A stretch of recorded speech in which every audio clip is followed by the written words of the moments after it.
Thank you.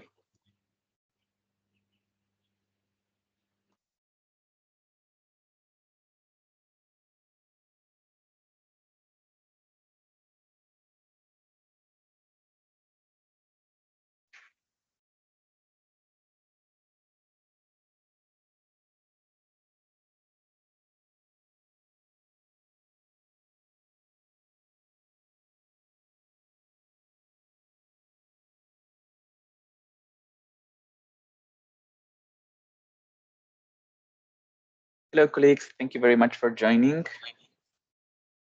Marcos, if you agree, we can start in 1 minute.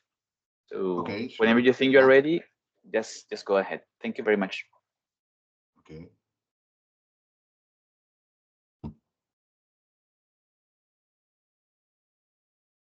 Okay, well, welcome, esteemed panelists, ladies and gentlemen. It's my pleasure to welcome you to today's event, Mainstreaming Biodiversity in the Agri-Food System, jointly organized by Secretariat of United Nations Environmental Management Group in collaboration with the International Fund of Agricultural Development, IFAD, and the Food and Agriculture Organization of the United Nations. My name is Marcos Gibson.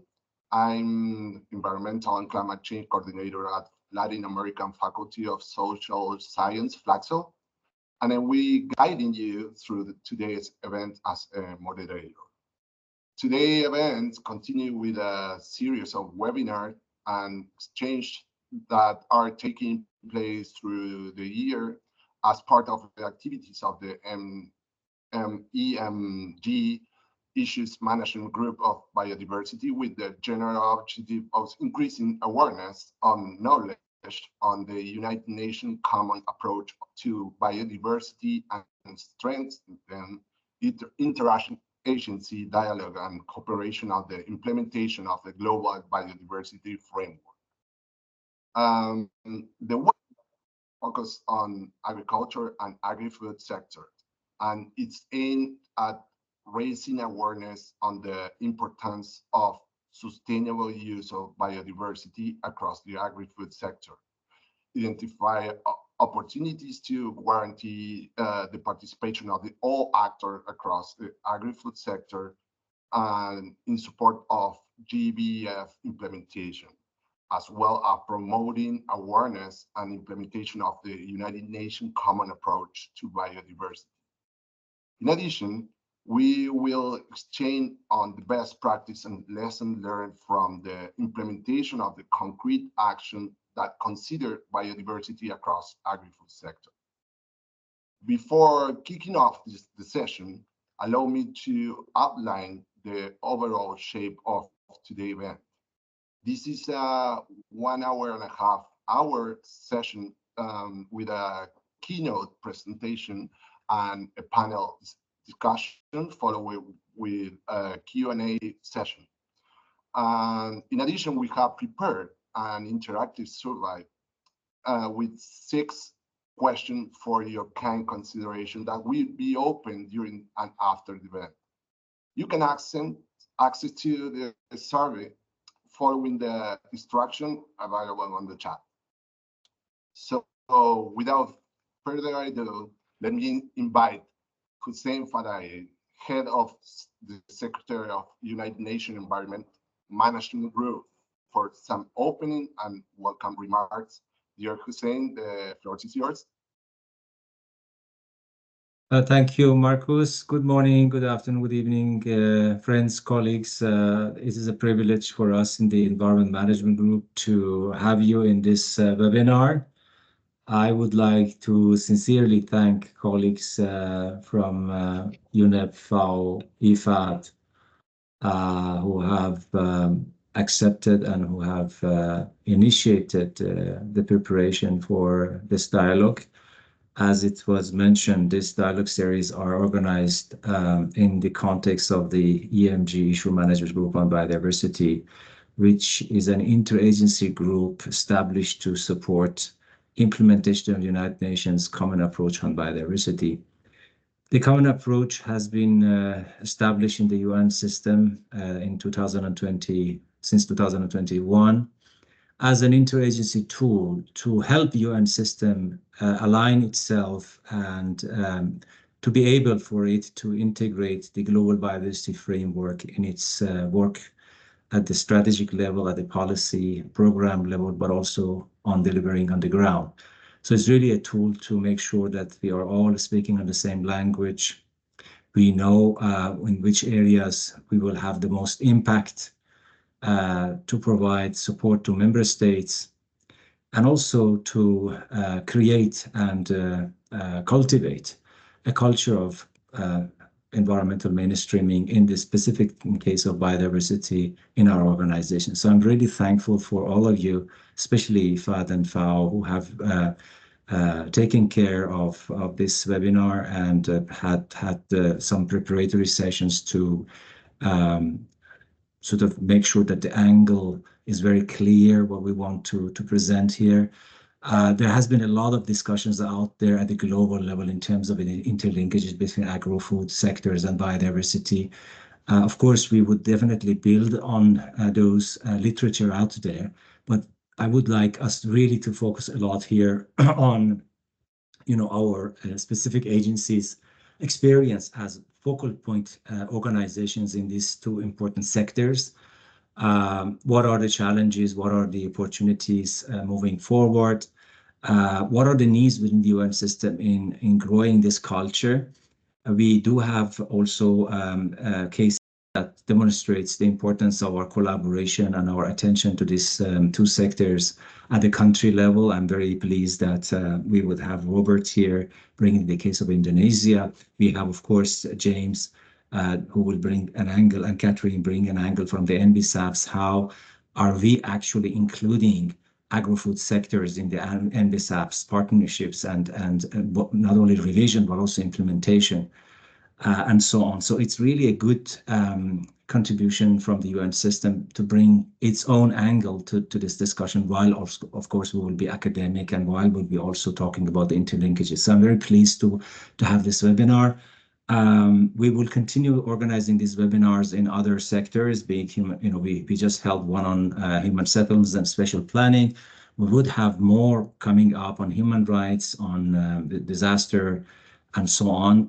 So the hope and the aim is really to create this family of nature and biodiversity within development, within humanitarian, within agriculture and food and other social and economic sectors, and make sure that this environment is growing and this understanding is increasing. Also understanding the needs of these sectors. Not all of the sectors are up to date. Not all of them do have the capacity to absorb biodiversity conservation, sustainable use in their work. So we hope to promote that environment through the environment management group.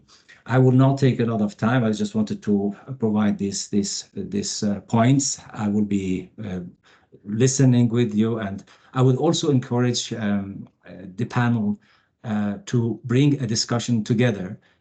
In some of our webinars, we present a lot of presentations and we wait for some questions from the sort of audience. Sometimes we lack those kind of questions. So I would encourage for us to enjoy this conversation and not just to go through this sort of individual presentation, to exchange questions amongst each other, amongst the panelists, so that we would really have dealt with all angles in transparency, in honesty, because we know there are, of course, opportunities for collaboration, but there are, of course, trades-off. There are, of course, challenges in such collaboration. We would like to have that also brought up. So thanks very much, Marcus. That's it from my side. Happy to continue with you and then come back again later on. Over to you, Marcus. Thank you, Hussein, for your kind opening words. And okay, I'm now pleased to give the word to Ms. Catherine Madden, Global Coordinator of NBSAP Accelerator Partnership, and Mr. Shane Lomax, Food System and Agriculture Advisor at the United Nations Environment Program, UNEP, to give us a key setting of the scene presentation of on the importance of mainstreaming biodiversity across the agri-food sector and its consideration in NBS-APS. James has a vast experience in agriculture and food system, including smallholder producer management and small and medium enterprise SME development. His main areas of work are including strategy development, project management, climate change, agriculture sustainability, farmer association development, and among other areas. And Catherine has a vast experience still around biodiversity-related issues at different levels, and she's the global coordinator of NBS-AP, Accelerated Partnership, a country-leading initiative to support the development of NBS-APs and collective achieve the goals and targets for the GBF. Dear Catherine and James, the floor is yours. Thanks so much, Marcos, for the great introduction, and it's a real pleasure to be here today. James and I are going to try and do a double act this afternoon, so you get a little bit of both of our perspectives. We're both working at UNEP and very excited to be here today. Our presentation, or our sort of initial input, is really to do three things. One, it's to share a little bit about how UNEP is tackling the Global Biodiversity Framework. And obviously that's a very broad remit across multiple initiatives and activities within the organization. So to give you a flavor of that. Secondly, to kind of frame the whole discussion just in terms of the agri-food topic and where it fits and how it's aligned with the Global Biodiversity Framework. And then thirdly, to sort of drill down into one example of how we're working. And it's a little bit broader than just food, but the NBSAP Accelerated Partnership as a mechanism to help support parties. So that's our objective today. And our first slide will be familiar to every single person on this call, I hope. And the Global Biodiversity Framework, which was agreed in Montreal in December 2022, with the aim to halt and reverse biodiversity loss by 2030 through 23 key targets, which are outlined kind of around our sunshine, trying to put our countries at the center of this discussion. But clearly all of these are really working towards a shared goal or shared vision to really live in harmony with nature by 2050. I'm going to jump straight now into the food piece and hand over to James, and then I'll continue a little bit on the accelerate in a moment.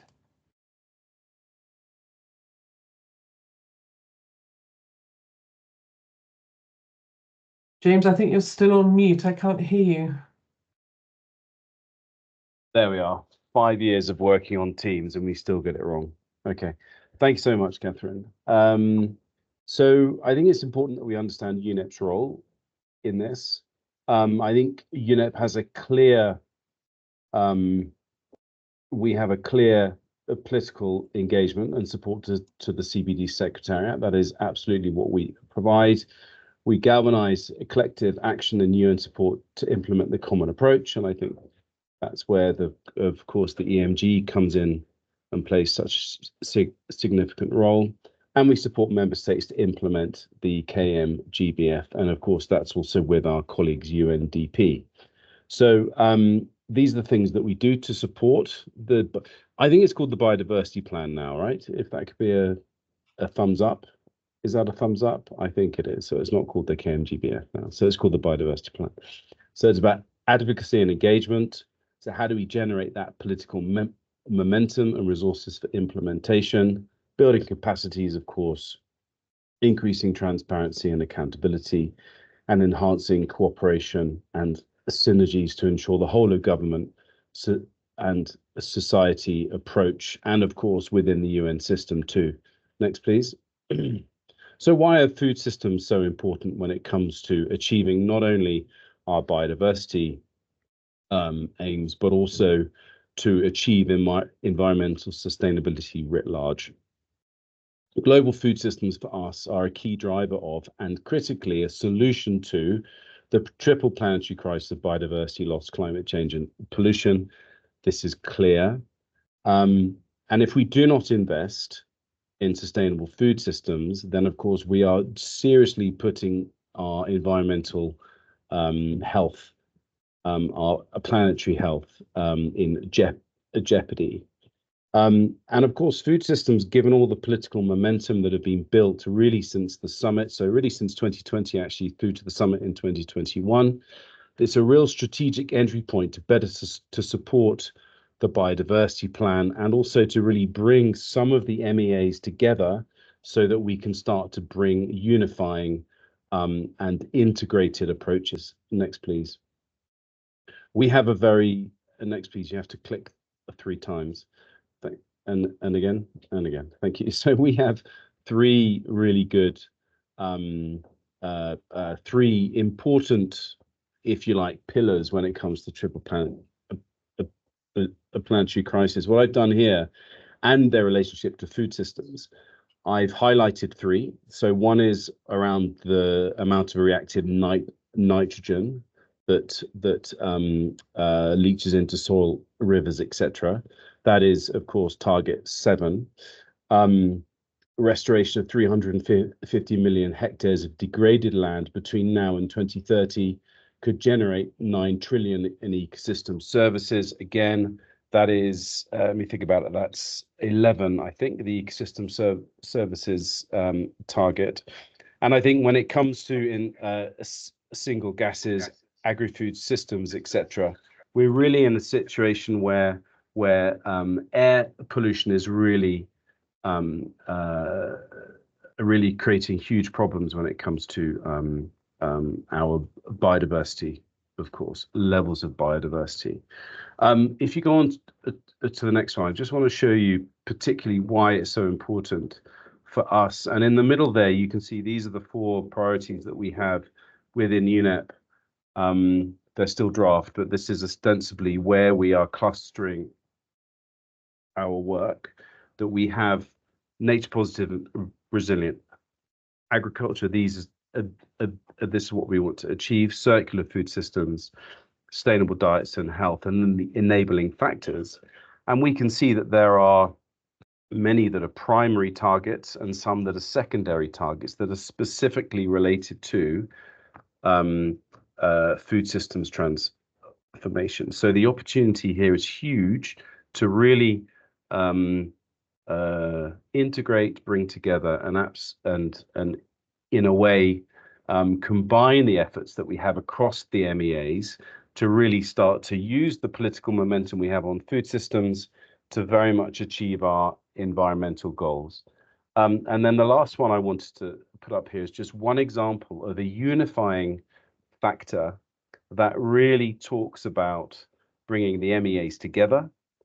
It's about SDGs, and that is about soil health and how that can be the connector between the 3 Rio conventions. It's important for climate, it's important for biodiversity. So if we can focus on these unifying and cross-cutting issues at the country level, then I think we can give a far more, if you like, integrated support to our member states. Thank you. Catherine, over to you. Thanks, James. And, continuing this sort of conversation around unifying and integrating approaches and tools is also the angle that I wanted to take in looking at some of the support that UNEP is providing around national biodiversity strategies and action plans. The first one here is really looking at financial and technical support to GEF eligible parties to the CBD, and right now really focusing on GEF 7 and the early action support for countries to review and to align their national targets. In the middle sort of section here, we have some of our national implementation support. That's the MBSAP Accelerator Partnership, which I'm going to talk about, but also the recently launched Kunming Biodiversity Fund, which will provide $220 million for CB parties to support their implementation activities. And then finally, on the bottom, the National Monitoring Support Initiative that's delivered by UNEP, WCMC, which is currently developing a framework for the GBF to be evaluated and measured and monitored. So all of these examples are really delivered through UNEP, through NEMDP and other partners, and really show, I think, an interesting collaborative approach to supporting our members through the NBSAP implementation, which, as you know, is a critical tool. Moving on to talk a little bit about the NBSAP Accelerator Partnership, which has been really set up to strengthen NBSAPs and encourage them to be ambitious and increase their political uptake at a national level, and obviously accelerate action towards biodiversity conservation. The accelerator was announced at CBD COP15 by 18 countries, and this was really under the leadership of Colombia, and it's now co-chaired by Colombia and Germany. The operationalizing and the sort of implementation work is done by UNDP and UNEP together with the support of CBD. And the support is provided by the German Federal Ministry for the Environment through ICI, but also through BMZ and NORAD, who provide work which is implemented through GIZ. So a strong set of partners, and together, really, this is a country-led initiative. It's a partnership really focused on acceleration and raising that ambition. So it's all about scale, it's all about speed, and we see ourselves as a coordination function. We're not trying to step into the work that other people are doing, we're trying to fast track it and trying to make sure we can achieve and reach those goals by 2030. We're doing that by supporting implementation, strengthening capacity kind of at a technical and an institutional level, facilitating access to finance, networking, communications, fostering learning between different countries, and really keeping that innovation, keeping that NBSAPs at a high level and at the national development planning scale, and really trying to, I guess, do for nature what the NDCs have done for climate, and try and get attention and support for them. Our membership, 40 countries now, with I think probably at least 10 more in the pipeline. It's just a process for joining. 3 regional members and 30 institutional partners. And all of our partners become part of this movement towards kind of, really driving forward these ambitious NBSAPs. And all of them have access to our tools and materials and our matchmaking. And then some of our members also receive technical assistance and support. All of our members sign up to our 10 principles that really support our work on higher ambition NBSAPs. Some of the guiding principles are around kind of deepening this country approach, which is important for our work, but they also reflect this kind of coordination concept and really try not to replicate what other people are doing, but improve efficiencies, linkages, and fast tracking solutions. Our work program really active in 4 key areas: in-country support, matchmaking, advocacy, that's elevation concept, and then obviously thinking about the knowledge that comes out of the matchmaking, the in-country support, and how to share that and broaden the reach of some of our insights and our experiences. I'm just going to give you a very high-level example of some of these work program activities. We are a relatively new initiative, launched more than a year ago, but the operational activity starting in October. So really, just we are building the plane as we're flying it, and look forward to insights and inputs from those as we move forward with this. So just one example of our knowledge work.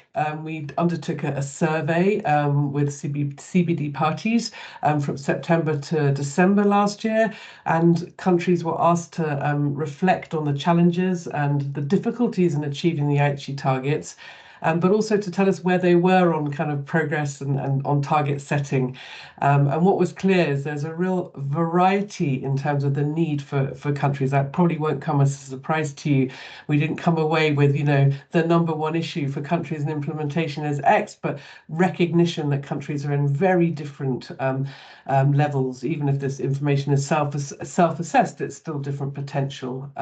But there was some universal need around financing, skills development, creation and management of knowledge and information systems, governance processes, how to engage with the private sector, and general implementation support.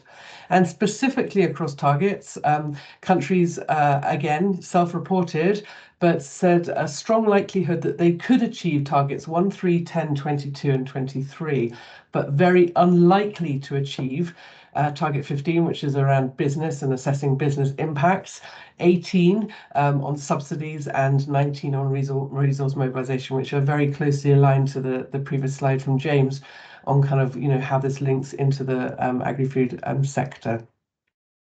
Just to highlight that countries were asking for country-specific strategies and support mechanisms and peer-to-peer learning, and you can download the document which was presented at SBI last week. Another example is our in-country support, providing technical assistance through GIZ on MBSAP provision, measurement, and whole-of-society approaches, but also providing facilitators, which I think we'll hear from some other initiatives as well, where we're placing individuals in governments to help them with their MBSAP implementation. Initially, we've identified 12 countries, another 12 to come, soon to be 24. And a key role will be coordinating with Biofin, NDC, and other facilitators and addressing challenges in this sector. And obviously, looking at agri-food sector will be important for these facilitators as they start their work. Advocacy, the MBSAP Accelerator Partnership, together with the NDC Partnership, have been advocating for fostering synergies between national climate, biodiversity, and land restoration activities through the joint statement, which was launched at COP28 last December. So these synergies have potential for increased impact in many areas, but not least in addressing the drivers and trends of unsustainable food production. So an important topic. Another example of our advocacy work, key events at UNEA, SABSTA, SBI, starting to really understand what the challenges are for countries with implementation and how we can support that as they conclude their revision process. Last but not least, at the heart of what we do is our matchmaking facility. So this is under design right now, and that's why we'd love to hear from you a little bit about what the challenges are and how we can support different initiatives. But essentially, we're looking on the one hand at country demand through our facilitation program and obviously through all of our partnerships to understand what countries need, and we articulate that and put it into our matchmaking facility. But on the other side, we have our suppliers and our funders, and we try and work out how we can fast track the relationship between these two to deliver on MBSAPs and provide technical support and financing for countries and information and knowledge where appropriate. And clearly looking at fast tracking support and action around food systems will be a key theme for us. So that was the 40,000-foot view sped through the MBSAP Accelerator Partnership, and a little bit from James on the broader role of UNEP and on food systems, and we look forward to the discussion.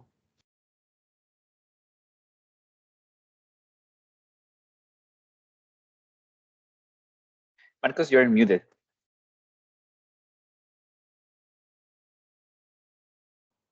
Thank you, Catherine and James, for a great presentation. And now we would like to move on to the next panel. Let me introduce you to Mr. Frederick Cassel, Senior Natural Resource Officer at the Food and Agriculture Organization of the United Nations, who will present FAO experience incorporating biodiversity in agri-food systems. Frederick serves as the Senior Natural Resource Officer at FAO Officers of Climate Change, Biodiversity, and Environment. And he has been working for more than 20 years on the links between biodiversity, conservation, and sustainable agriculture. He has supported policies and project implementation in different countries around the globe, as well as for the public service, research institutions, development agency, and NGOs. Frederick, the stage is yours. Thank you very much, Carlos, and good morning, good afternoon, colleagues. Maybe let me share my screen with you. I have a presentation. Do you see my screen?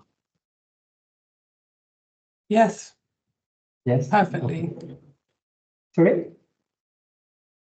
It's okay? Yes, it's Yes, perfect. Thank you. perfect. Yeah, it's okay. It's okay. Yeah, it's good. It's good. Okay, so it's really a pleasure to present you today on FAO's work on mainstream biodiversity across agri-food sectors. So guided by our biodiversity strategy and action plan, FAO is really working on biodiversity in agricultural sectors across its division. As you know, FAO is structured in division: forestry, fisheries, aquaculture, crops, livestock. And we're working at global, regional, and country level. And this includes providing a neutral and open forum where biodiversity-related policies are discussed and agreement negotiated between all members.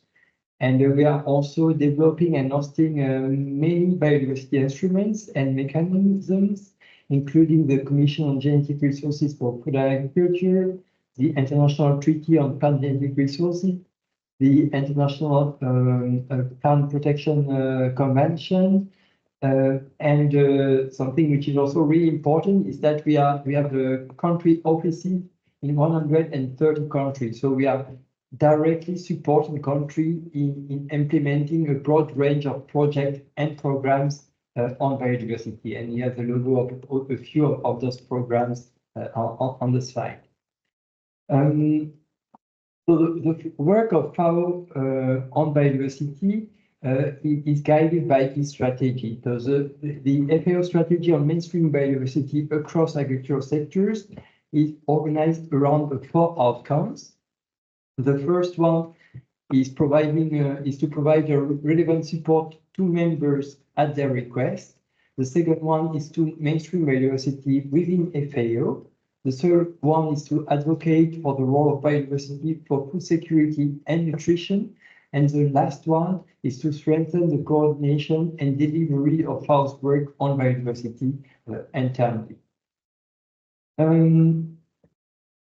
To support the implementation of the strategy, FAO adopted a new action plan for the period 2024-2027, and the action plan is fully aligned with the KMGDF, the biodiversity plan, including targeted activity to support a country in the implementation and monitoring of their NBSAS.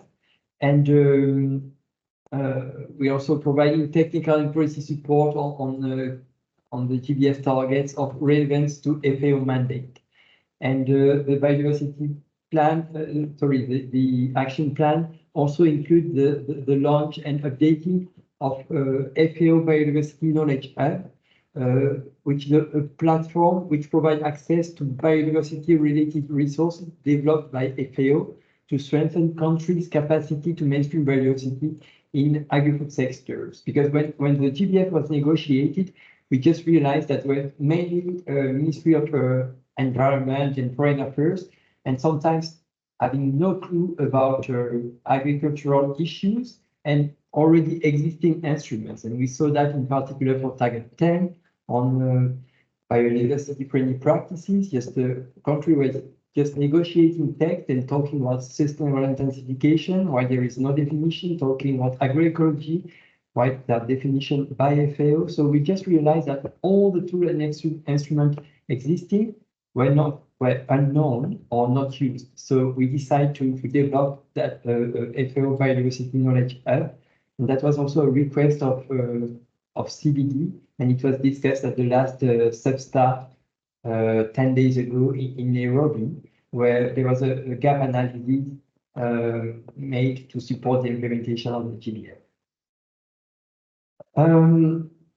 So just to give a bit more of detail of the activities that we are doing in FAO. As you know, ahead of COP16, countries are expected to revise and update their NBSAS, and in line with the KMGDF. And then in 2026 and 2029, a subnational report will need to be presented also. So due to the direct linkages in the KMGDF to Agrifood System, it is really critical and important to have actors in agri-food system involved in the planning and implementation, but also monitoring of the NSAPs. So FAO is working to support this, including through technical and policy support, development of guidelines, including on targets 1, target 2 on restoration, target 10 on sustainable agriculture, forestry, fisheries, aquaculture, but also to help to access to finance. And for example, FAO supported the development of a proposal for the GBF fund.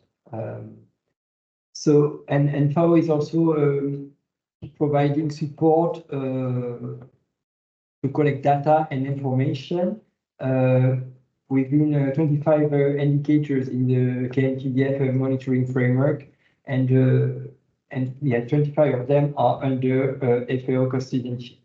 And a lot of data collected by FAO is also used to measure the indicators. Just maybe to give more detail about the FAO Biodiversity Knowledge Hub,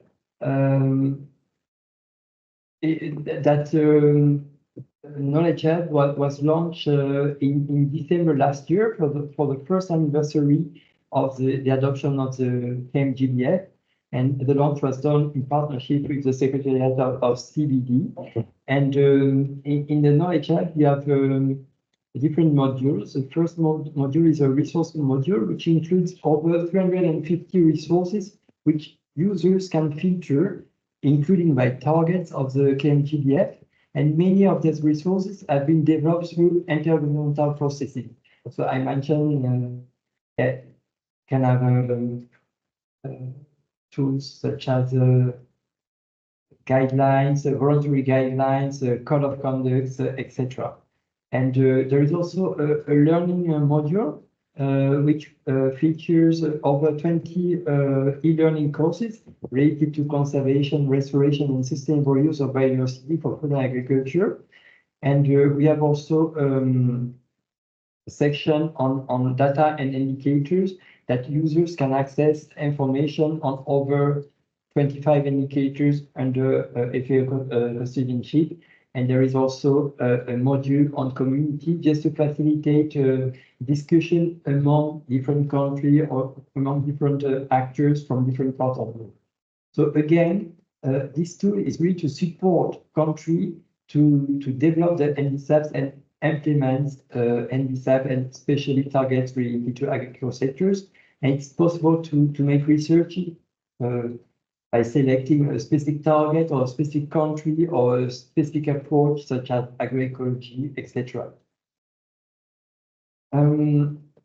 Just to give an example, so if you filter on target 10 and fisheries, for example, it takes you to the resources which can support across the spectrum of activities from policy making and analysis with, for instance, the code of conduct for sustainable fisheries, but you can also good practices. So you can have an example of good practices, and you have a few examples here, and on monitoring also, on learning, on capacity building. So all the tools and instruments developed by FAO are available online. Another example on target 7 on pollution, and specifically on pesticide. Again, if you select target 7, you find plenty tools and instruments that can support countries and other actors to implement those targets and to develop to update the NDSAP. Again, just another example, if you select a target 10 and agroecology, all the publications that can be used will appear, and the country can have access to the information. So just to summarize, as already mentioned by James and Catherine, most of the targets of the GBF, most of the 23 targets are directly relevant to agri-food sectors, to crop, livestock production, forestry, fisheries, aquaculture. Basically, most of the targets are relevant to FAO's mandate. And this includes restoration productive ecosystem as part of Target 2, addressing genetic resources for food and agriculture in Target 4, the links to pesticide and fertilizers in Target 7, sustainable use and benefits from wild species such as fisheries in Target 5 and 9, reforming incentives in Target 18, and I could go on and on. So basically, on the screen, you see all the targets related to food system and FAO mandate. So that means that the framework can be achieved without agri-food sectors. So over 3.8 billion households linked to agri-food system-based livelihoods. So farmers, livestock keepers, forest breeders, fisher folks are really custodians of biodiversity and need to find a way to be involved in the implementation of this framework and needs to be supported also. And we see that at the moment, a lot of emphasis is on conservation measures on Target 3. We are really worried about that. And we also saw that with the call for proposal under the GBF fund. Most of the projects funded are on Target 3, on protected areas. It's really important to have protected areas, but we really also need to work on the 70% of the globe which are not protected areas, and meaning productive sectors, starting with agricultural sectors. So our message is that we really cannot achieve the implementation of the framework without agri-food sectors. And I think I will stop that with that message. Thank you very much.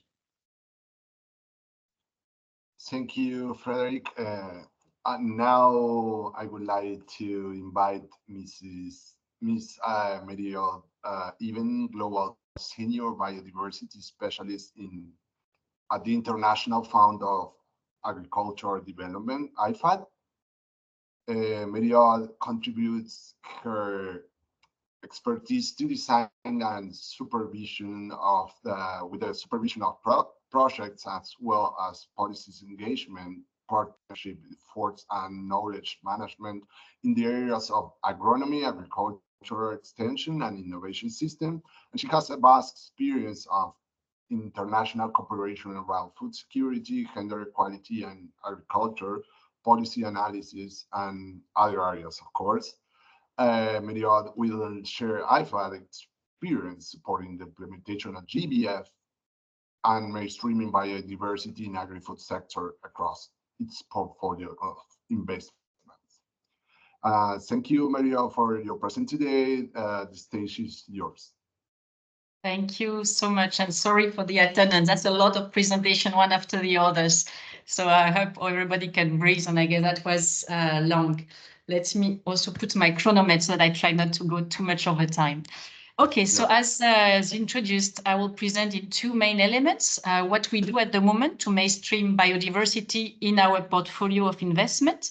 And second, I would like to make a special focus also on the whole of society approach and the work we are trying to engage more farmers and indigenous people, agri-food sectors actors in the implementation of the GBF.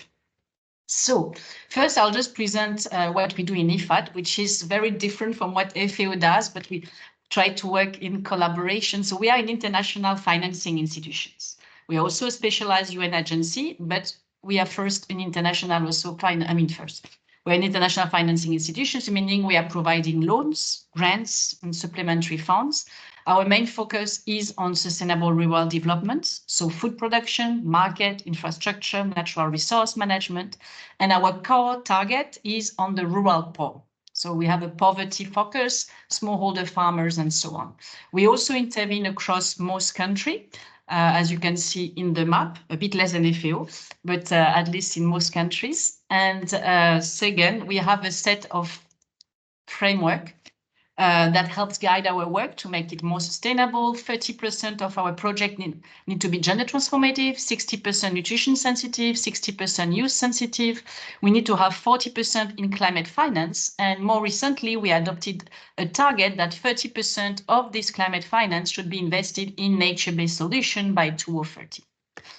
So here is our biodiversity strategy, an overview with 3 main goals to help bring biodiversity more in our interventions, contribute to support a better enabling environment for biodiversity and our target group, the rural poor, and becoming a well-recognized partner and partnering with others. To achieve that, we have 4 main areas of work. And the first one is really, and the main one on operations, is how we operationalize and integrate biodiversity in our projects. So we try to provide direct technical support to our IFAD loan to integrate biodiversity, but we also try to support the mobilization of public-private finance, GEF, GCF, and so on, as we are also GEF, GCF agency, and so on. Another important tools that we mobilize to ensure our operations are trying to implement the biodiversity framework is first our safeguards. All our projects are screened against our safeguards. Our standard one is on biodiversity, but we try to do a mapping of our safeguards against the GBF target, and we realize that if we implement well all our safeguards, we contribute to most GBF targets, because we also have targets on pollution, on people engagement, on free and prior informed consent, and so on. We also have a tool to track nature-based solution finance at the moment, and we'll try going forward to track more specifically biodiversity based on the GBF results. And we have a core indicator on biodiversity, which is actually coming from FAO. So here, as you see, what we do is we try to map the land use change, and identify the type of land use change we are promoting, and it calculates mean species estimate of natural capital and mean species abundance. So we try to integrate more and more biodiversity. Another important tool is knowledge and capacities, because biodiversity for some is new in our institutions. People still mistake that most of it is on conservation, like said by Frederic, but there is a whole much broader scope of the GBF. So we spend time, we have also a small repository, and we have a community of practice that engage different partners to try to discuss good practices and present more highlight on the GBF and so on. Partnership is an important element. We have some partners that attended this workshop. So our participation to the EMG is part of that, how we can work with others that complement our expertise, and also how we partner with farmers, indigenous people. And I'll say more about that later. And just to say, a lot of these activities are involving other UN agencies, notably FAO and others. So now I'd like to just provide some illustrations of the type of operations we do. So for us, as our angle is mainly on the rural poor and poverty, what is very important is also biodiversity for people, is how we intersect our nature agenda with our people agenda. So at the heart, if it is how biodiversity connects also closely to the natural resource agenda, the climate resilience, health and nutrition, and incomes. Because if we want biodiversity practice to be maintained in the long run, we need to ensure that the people benefit from implementing these practices and that there is no alternative. So on the people agenda, for instance, these are projects that are trying to support value chain on neglected and underused species, like Creole seed, small seed conservation project. We have our Indigenous People Forum and a facility that try to finance small-scale activities. We have also a lot of projects which are on nutrition. And in this nutrition project, often we try to promote agro-biodiversity, because we target nutrition diversity. So we have a lot of projects that connect the dots there, and also try to protect the environment, as a lot of our people depend on wild food in the forest. So they also depend on healthy forest and environment. And then we have more nature-oriented projects, like restoration project like we have in Bangladesh, integrated watershed management, afforestation project, agroforestry, but all of them, of course, try to deliver also benefits in terms of climate, incomes, and nutrition. Here also are 2 examples that directly connect the dot. A water fund that we are doing on collaboration with TNC, which is among the participants, an example of a mangrove project, which really connects restoration of mangrove with development of organic shrimp system and honey and so on that really connects the two. We also have some work on enabling environment in some of our projects. And another important, so here we did a mapping, I mean, as said by Frederic, all these activities can be mapped to many of the GBF targets. And the work we also do is on blended finance. So this one, target 19 or target 15, trying to bring more green finance, working with banks and so on. So this is a bit the overview. We have identified that about 70% of our loans have example of activities, biodiversity positive activities along the scope that we've mentioned, and 2/3 are partially agroecological. So agroecology is the main entry point to the agricultural investment in many of our investment. Here is an example also of joint work that also involves FAO, UNEP, and others. It's a GEF integrated program on food system transformation that is supposed to connect with the previous ones. That just gives another scope, but I think to help bring more biodiversity and sustainable transition, this mega program can provide also an entry point to work better on that. So now, after just presenting that, I would like to give a small element, because as you know, we've said a lot of the targets are on food system, and we promote the GBF mentioned we need a whole of society and whole of sector approach. The GBFF and the GBF put accent on more work and direct access to finance to indigenous people, and we know that farmers are key to actually drive agroecological transitions, agrobiodiversity, and so on. But from what we've noticed, farmers and agriculture are often underrepresented, and Ministry of Environment is often not used to working with Ministry of Agri. I know that happens in France sometimes also, so it's not always easy to work. And we feel since the beginning that if we don't engage them sufficiently, that will mean less finance for the food system sector and the last mile farmers. But that means also that the reforms may not consider farmers' needs, the cost of transitions, the tenure, the transaction costs, the capacity needs. And if we do not do that, then we can get small revolution like we had in France a couple of months ago, where farmers demonstrated a lot against biodiversity and nature because we don't also try to have sufficient dialogue. So we need to engage them or reforms won't be successful. And there is also the importance of articulating nature and food, nature and people, because we cannot do one at the expense of the other. So because of that, we tried to build awareness among our farmers and indigenous people constituency, and we did a survey during our latest Farmers Forum in February 2024. Here is some of the data we had seen. So we saw that 99.4% of the farmers' organization, 34 national platforms, were very familiar with the GBF. So most were not familiar at all. A bit more were in contact with the National Biodiversity Focal Point, but very little organizations had been invited to participate in the revision of not only NBSAPs, but also National Adaptation Plan, NDCs, or food system pathways. So we had some quotes from them. So they all mentioned that they didn't have enough information, clarity on the funds and the policy, but that they wanted to contribute to find real solutions and actions on the ground, working with their members' knowledge and sharing peer-to-peer with others as well. So I think we have a lot of interest and opportunity. So we feel it would be good, as a constituency and UN organizations, we all have a people focus that we can help our NBSAP's focal point and Ministry of Environment to work better with Ministry of Agri and to engage farmers and civil society.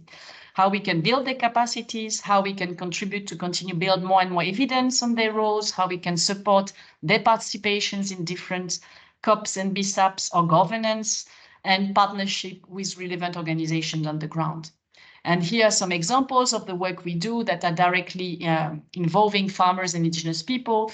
As mentioned, we have an Indigenous People Forum, we have dedicated policy, targets, free and prior informed consent, and a facility. And here is an example of what the organizations asked to do in DRC to replant and restore forest with edible caterpillar trees, using indigenous forest mapping methodology, participatory monitoring, training indigenous people, women and youth, and reforesting.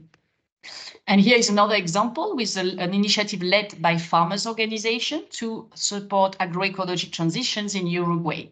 The same thing, we have a lot of tools for farmers engagement. We have a farmers forum every 2 years that meets and speak to our board.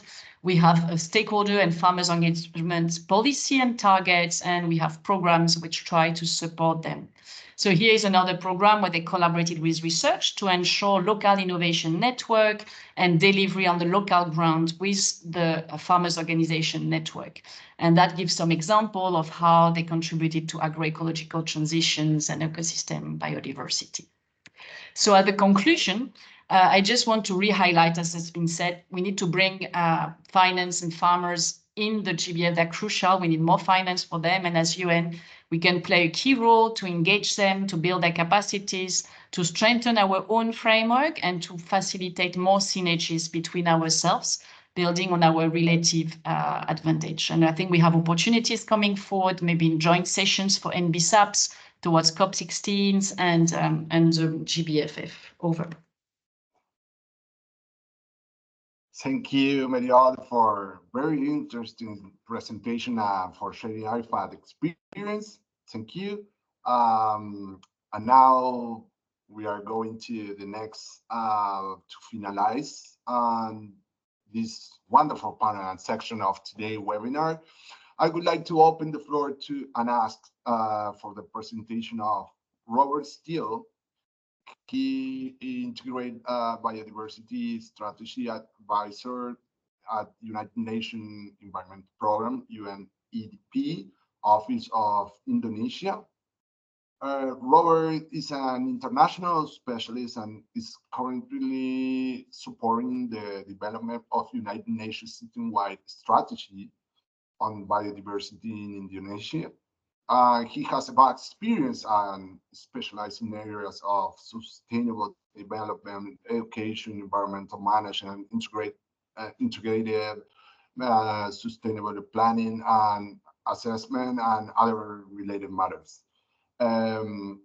Robert will share the progress and plans for the implementation of United Nations system-wide strategy of biodiversity in Indonesia, and the related stock-taking and analysis of United Nations agencies' current biodiversity protection efforts at country level, focusing on the importance of mainstreaming biodiversity across agri-food sector. Robert? Okay, you can see my screen, right? The slide, the first cover slide. Yeah, perfect. Yeah. Okay, great. Thank you, Marcos, for this opportunity, and nice to meet you all. So yes, I'm brought on by UNEP in Nairobi from the Biodiversity and Land Unit of UNEP Nairobi, but I work closely with UNEP ROAP, Regional Office for Asia Pacific, as well as working really closely with the Indonesian Resident Coordinator and RCO, the Resident Coordinator Office. All right, so I'm an independent consultant. I just previously finished four years in Laos, working with GIZ on a sustainable forest ecosystem biodiversity protection and utilization project. So without further ado, I will go into introducing what we're doing in Indonesia with implementing this common approach to biodiversity as a whole UN approach. I have three parts, I guess, to my presentation. First is a little context to the common approach applied to Indonesia. Second, we'll be looking at segueing how we're mainstreaming this common approach to biodiversity into national food pathways and transforming food systems. And then third, I will sum it up with where the actual consultancy and the project is at the moment. Okay. See if I can advance this. Okay, here we go. So some context here. As you all probably know, Indonesia is one of the most biodiverse countries in the world.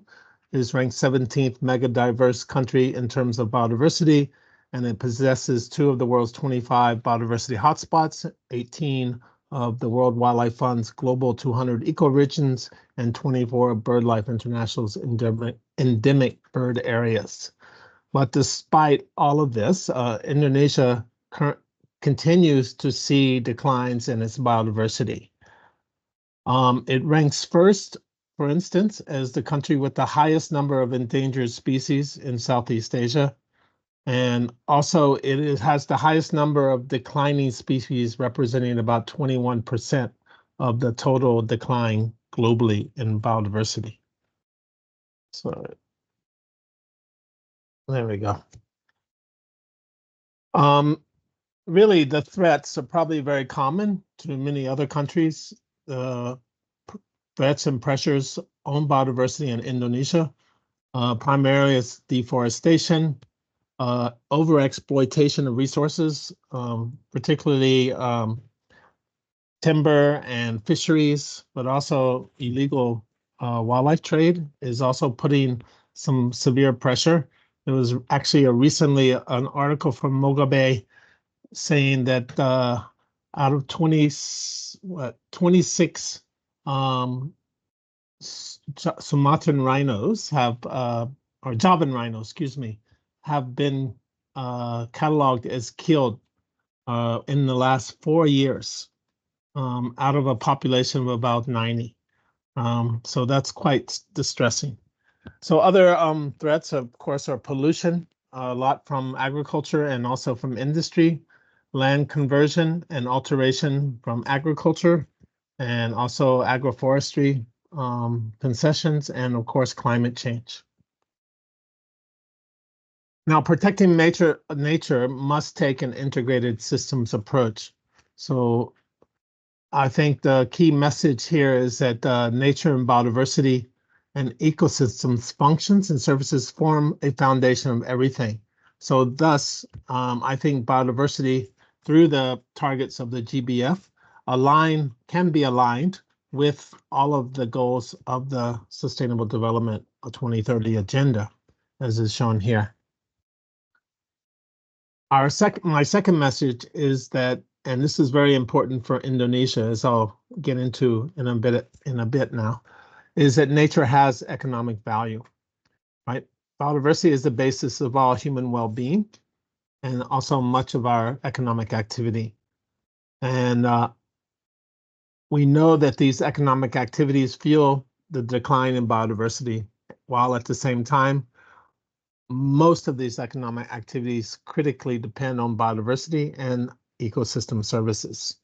For instance, the biodiversity imperative for business, preserving the foundations of our well-being, a report highlights that biodiversity provides over US 170 trillion in yearly benefits on top of course, its inherent intrinsic value.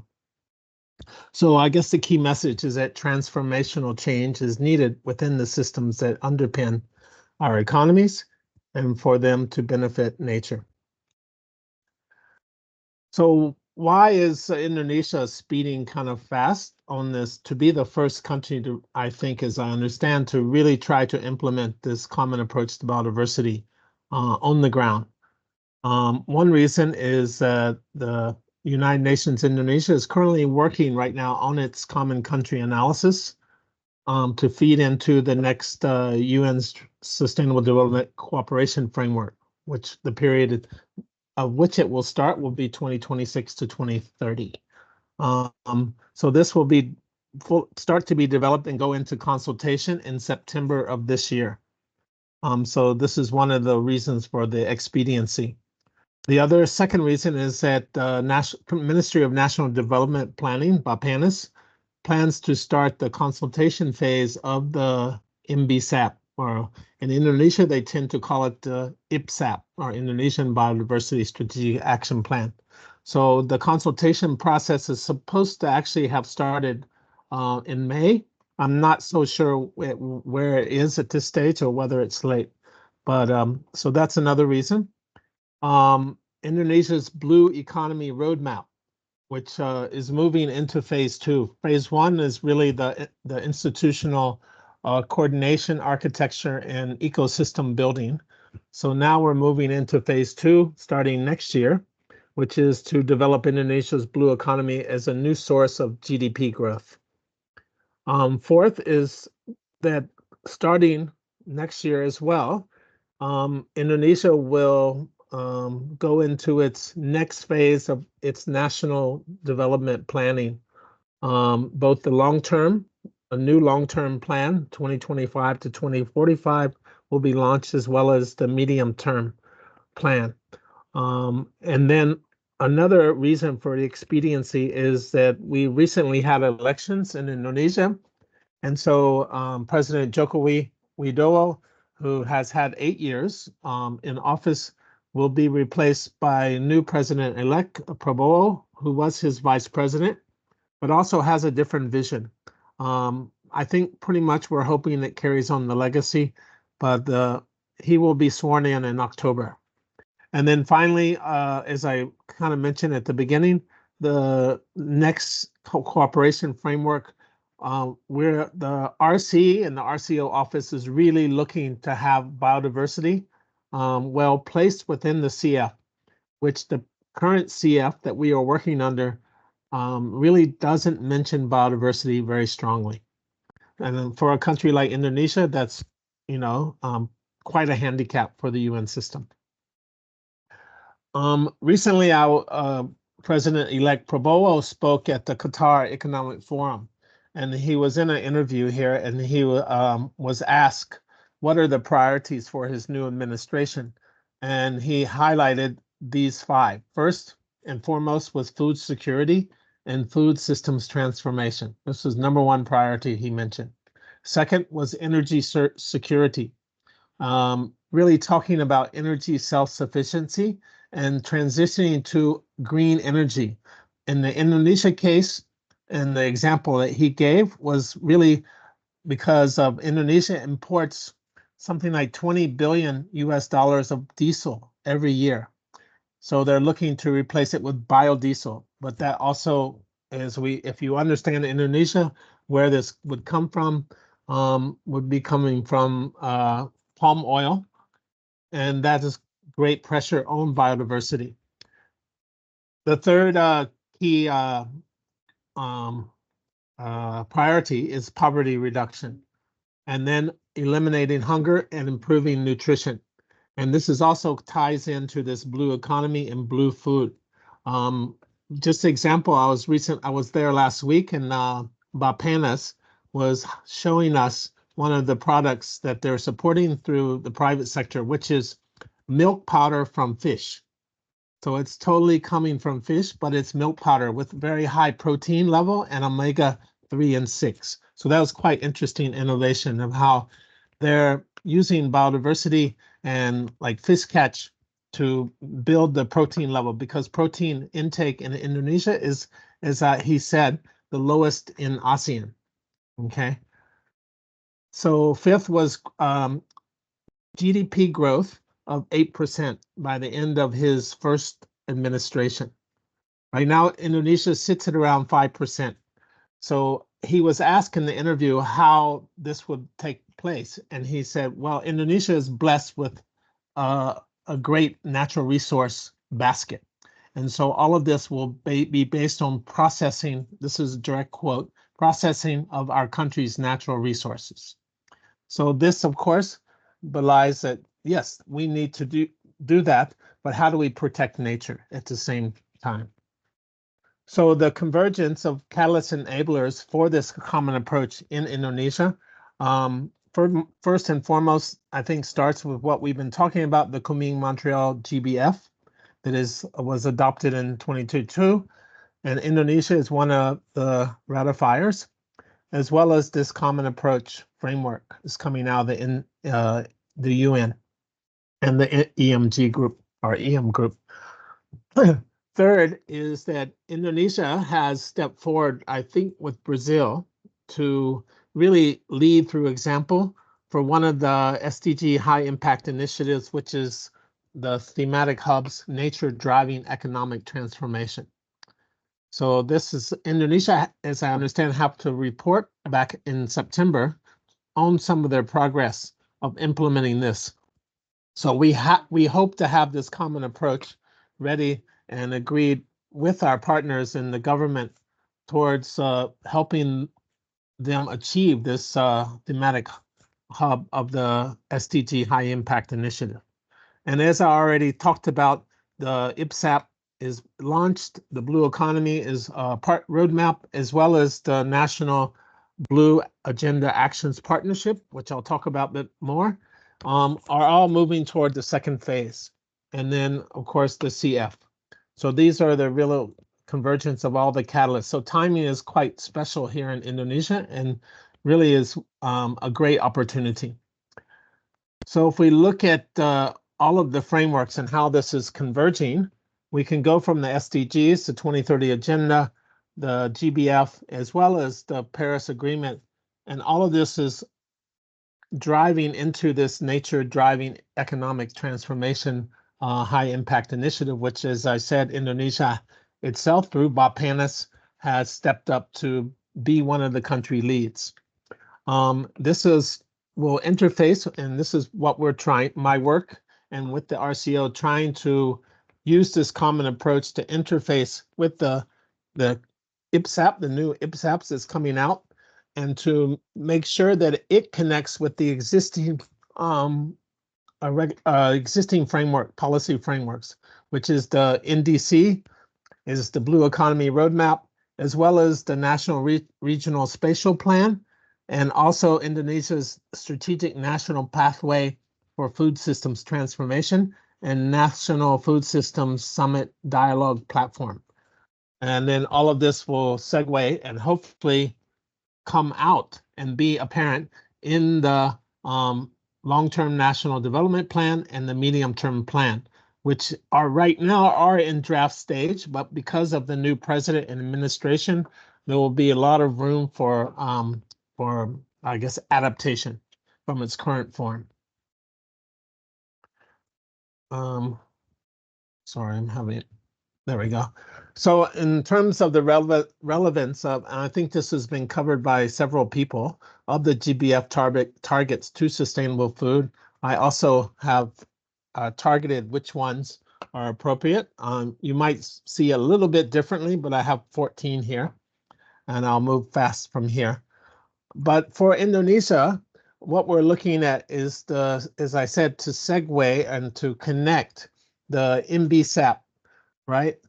Especially through the indicator framework, which is really highlighted specifically for the Indonesian biodiversity strategic action plan, because this is one of the biggest challenges in Indonesia is data. Data accuracy, just having the right indicators. Many proxy indicators have been used in the biodiversity sector up to now. So this is one of the things that is one of the priorities for the MBSAP. And this will, as I said, interface and support the national pathways for sustainable food systems and also the One Health plans and strategies of the government. Okay. 1 minute, Robert. Okay, almost there. So in terms of platforms, we have, as I mentioned, the National Blue Economy Roadmap, which is supported by a platform, a partnership platform called the National Blue Agenda Action Partnership, which actually is comprised of 8 UN agencies, as well as 12 development partners and 5 ministries within the Indonesian government. Okay, so this is really already existing platform that we can leverage for this common approach. Within this partnership platform, there are 4 pillars: blue health, blue food, blue innovation, and blue finance, because Indonesia really looking at leveraging its marine resources, which is 70% of the total coverage of the country, to increase its food security, its nutrition, and its food sovereignty. And these align with the targets of, as I mentioned, of the long-term and medium-term development plans. So just the touch points. I have 3 more slides. The touch points within the UN system are climate change mitigation for the common approach to biodiversity as I'm looking at it.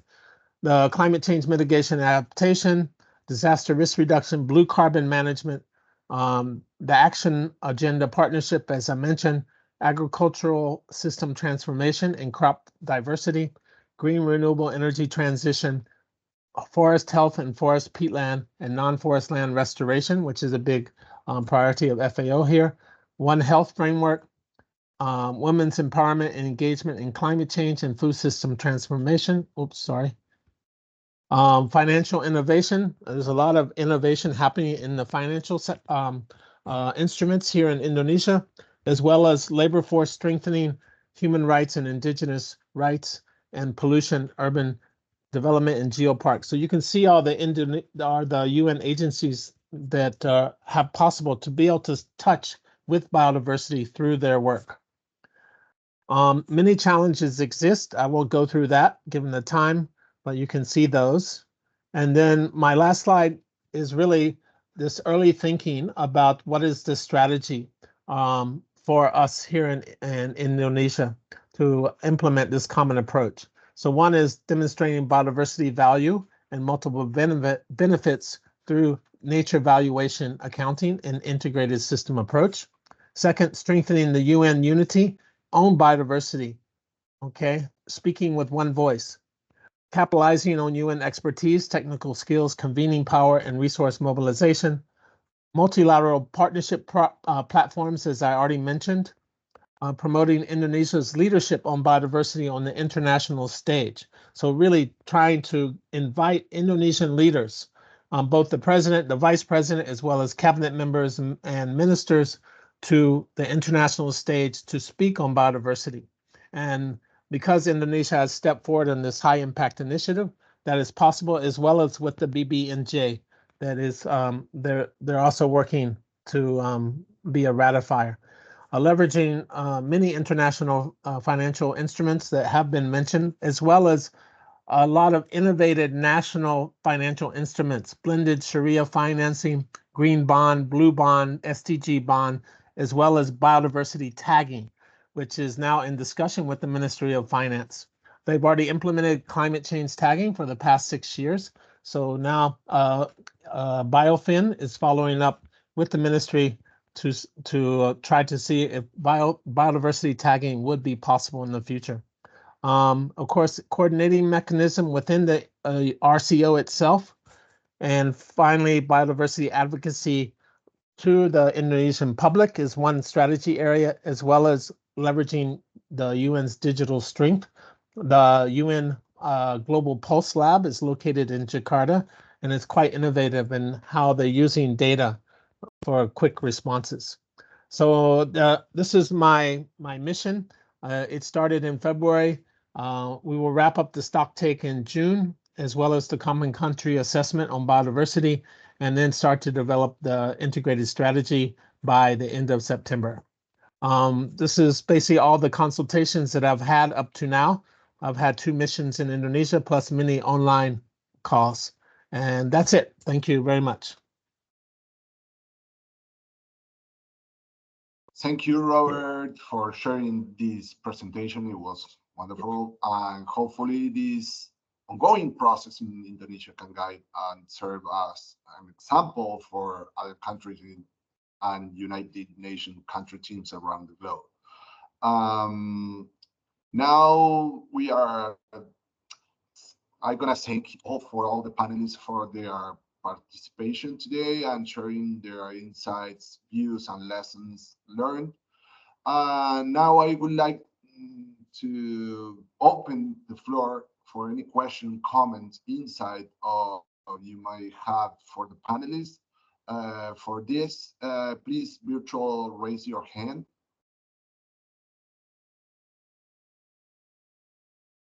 If you have any questions for the panelists, just raise your hands. Yeah. Okay. I have a question from Makiko Shahiro. No, no, no. Yes, Yeah. thank you very much for great presentations. I'm Makiko Yashiro. I'm with UNEP Asia and the Pacific office, and I work very closely with Robert, James, and Catherine. My question is, I think in this webinar, we have talked a lot about mainstreaming food systems related aspects into MBSAPs and GBF implementation. But when we talk about mainstreaming biodiversity into agri-food systems, I think important entry points exist related to food systems at the national level, such as national food systems pathways and action plans that countries have been working on as a follow-up to the UN Food Systems Summit. And what we see in the region and the national level is that while climate change issues are receiving growing attention, issues related to biodiversity are less integrated compared to climate change issues. So while there have been a lot of efforts to mainstream food systems related aspects into MB sub update and implementation processes, my question maybe to the colleagues from FAO and IFAD is what can we do more to ensure that biodiversity is mainstreamed into key policies and instruments and entry points related to food systems at the national level? Thank you. Thank you. Does anybody want to answer that question? Frederick? Yes, sure.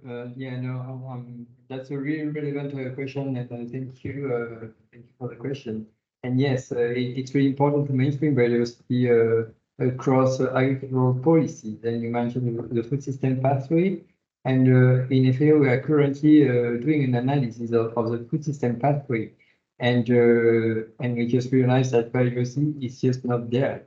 And like the climate issue, even if it's for climate, it's a bit easier. So we are trying to change that also. But I think that shows also that sectors are working in silos. And I think agricultural sectors are just kind of, agricultural stakeholders see just recommendation coming from above saying, okay, you need to protect, you need to do this and that, but without being involved from the beginning. And I think if you don't change that, it will never change. And I think the example of, all support, NBSAP's support provided through so many projects,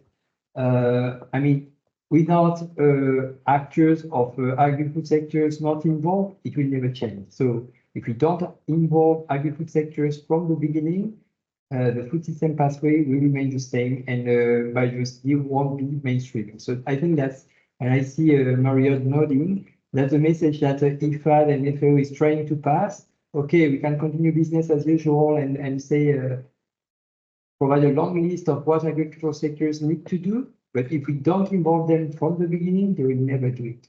And so we are here to help and to pass that message internally in FAO and to make sure that all the recommendations made in CBD, UNEA, etc., are brought to the attention of the governing body. But you have to keep in mind that,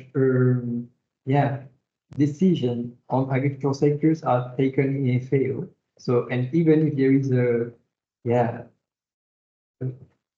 wish list developed by UNEA, if it's not brought to the attention of a FAO governing body, it won't have any impact.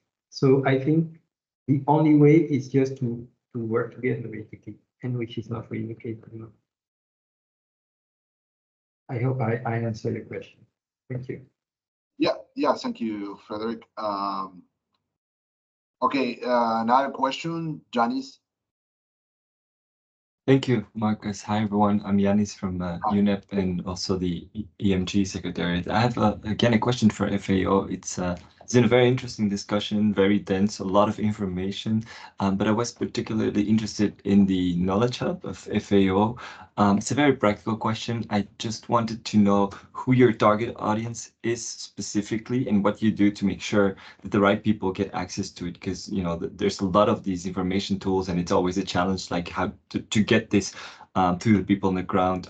So I was wondering whether it's the FAO colleagues or the RC system, the people on the ground, and then also if it was linked or integrated in a broader, maybe similar knowledge hub. I'm not too familiar with it. Maybe with CBD, maybe with DCO. So that would be very interesting for me. Thank you very much.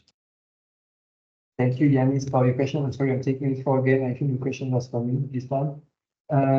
Yes, so I think when we decided to develop the FAO biodiversity knowledge hub, it was just when attending OEWG to prepare the GBF and when attending COP15, and we realized that country just negotiating targets, and especially target 10, we're talking about biodiversity friendly practices and listing things like agroecology, sustainable intensification, and other innovative practices. And we just realized that they were not talking the same language. And they were even proposing to develop tools and instruments to measure those targets, and tools and instruments which exist already and that were negotiated by exactly the same country, because basically the members of FAO are more or less the same than the members of the parties of CBD. So meaning people negotiating the GBF were not aware of what their own country already agreed upon. So we just started there saying, okay, let's compile what exists already. And so just to give access to the information. So at the moment, everybody can have access to that information. And we would like to improve the system to make sure that everybody makes the best use out of it. So it's at the moment it's still a pilot, and it's possible to comment and to provide comment suggestions. So if you have any suggestion on how to improve it and what needs to be done as a next step, your comments are highly welcome. And there is a form on the website, and you can just provide comments. And regarding how it's linked with other, what other organizations are doing. At Substar, one of the items was specifically on that, on how to support the implementation of the GBF and the gap analysis. So FAO listed all the tools and instruments existing, 350 I mentioned, and I think CBD Secretariat compiled a total of 1,200 tools and instruments existing. And so we are working hand in hand with CBD Secretariat, and FAO Knowledge Hub is available on the CBD website. And now they are working on a system and working on the interoperability among different systems. So they're going to use the FAO example to develop a global one. Thank you. Thank you, Frederick. Okay, we are going to go to the survey. Sorry, but the survey will be open during the coming days. So please feel free to disseminate and participate of that. And your inputs are key to plan the future events and action under the IMG on biodiversity, particularly considering the link between Agrifood Systems and biodiversity. And additional question will be addressed via email after the event. So if you have a question, you can address there. And okay, we are close to concluding our event. Thank you for all the panelists, the audience, and the participants for the attention and the active engagement. We are inspired and looking forward to keep changing and learning on how to integrate biodiversity into our agendas and daily work, highlighting the importance of United Nations common approach of biodiversity, and with the objective of providing a further support to our members and contributing to GBF goals and targets. We invite you to stay tuned and following the upcoming webinars and activities under the EMG Issues Management Group of Biodiversity. And to conclude this session and provide closing remark, I would like to invite Mr. Hossein Fadai again. Hossein, if you are there. Thank you so much, Marcus. Thank you all for your very excellent presentations. I took good notes of all the presentations, and obviously, I would have liked that we would have a second webinar just to go through these presentations and have an exchange amongst the panelists, as a matter of fact, because there is a lot of points that deserve really reflections. I think I would just take away from here a few points for myself, and maybe also might be useful for everybody. We heard very clearly that this concept of a whole of a society approach and engagement was highly emphasized in all of the presentations, and the engagement of the stakeholders from the very beginning of each process is so important. It actually reminds me of the similar approach that was taken in the context of the recent global framework on chemicals management, where all the stakeholders are participating and all the goals and the targets are actually agreed with the participation of all the stakeholders from the private sector, from civil society and the others. And I think this is the beauty of such an approach, to move forwards and not to have the struggles in the future in bringing this national or international biodiversity or environmental frameworks with those in the areas of agriculture, food, and so forth. So this really was highly reflected in these presentations. The second one, which was very interesting, was how these common approaches assist strategic approaches at the national level. And the case in Indonesia is a really interesting case, was very eye-opening for me to understand where the UN system can add value by providing such a common approach, not only for enhancing coordination amongst the agencies themselves, but also in affecting the policy and behavior of a country, in resource mobilizations, in giving more credibility to such policies at the national level. I would have liked to see, actually, when I saw the presentation from the NDSAS, it really brought this reflection to me that why we don't have such a thing for the UN system. We do also need to have some sort of a national, sort of as much as we need national biodiversity strategy planning capacity building, we also need such a kind of things maybe for the UN system as well, also to motivate continued conversation. What other point is the value of continued dialogue. We need to keep talking about these matters as we move forward. I would very much like this atmosphere in the IMG continues, and we would do our utmost in the EMG to make sure that this conversation is ongoing. It was really highlighted again that on the one hand, the environmental community tries to make sure that this environmental goals under the GBF and the others are integrated into those agriculture and food frameworks. On the other hand, also, the food and agricultural frameworks would like to make sure that those economic and social priorities of the countries are also taken into account into any environmental, commitments or standards and so forth. So, how do we make sure that there is a balanced consideration of all these things into the future frameworks and the future these discussions? I just wanted to bring to your attention that in preparing for the forthcoming conference of the parties of the triple Rio conventions, we would like to organize some events, some dialogues to bring these messages closer to member states, not only providing advice, but also sharing with them how can we help them, bringing these three communities of conventions together, bringing these agendas together and linking them with the socioeconomic agendas.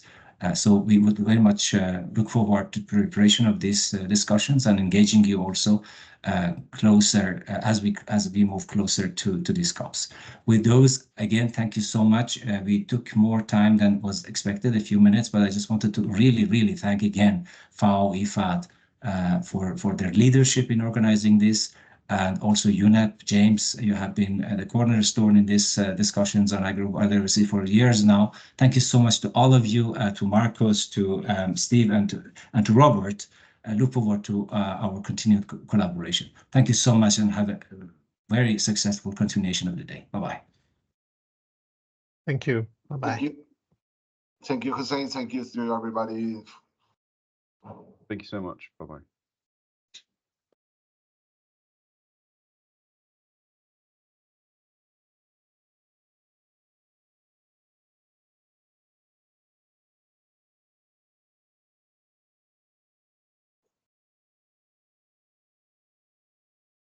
Thank you, colleagues. Thank you, Marcos. We'll be in touch. Yeah, let me know if you want to talk today, but yeah, I think it went really good. So thank you very much, and we'll be in touch.